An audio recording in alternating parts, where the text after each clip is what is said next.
জিরাবতী English কলেজে আমি আমার নিজে ভোট দিলাম। এটা আমার গ্রাম। এই প্রতিষ্ঠান আমি প্রতিষ্ঠা করেছি। আরও গাজীর চট আকবর মণ্ডল এবং প্রাইমারি স্কুল ওটা ভিজিট করে আসলাম।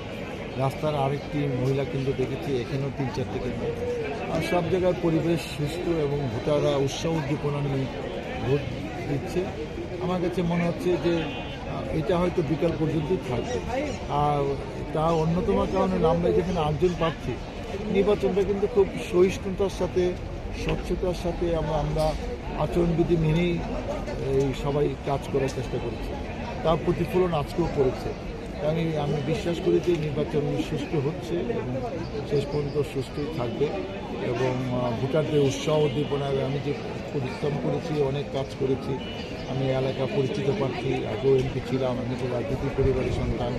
17 মাস আমরা বিভিন্ন এলাকায় গণসংযোগ করেছি। তারপরে 2 মাসও আমি যে কোনো প্রার্থীর থেকে অনেক বেশি গণসংযোগ করেছি, ভোটারদের সাথে বেশি দেখা করেছি। ভোটার ভিত্তিতে, পরিশ্রমের ভিত্তিতে, বাস্তবতার নিতে আমরা 17 বছর বঞ্চিত লাঞ্ছিত ছিলাম।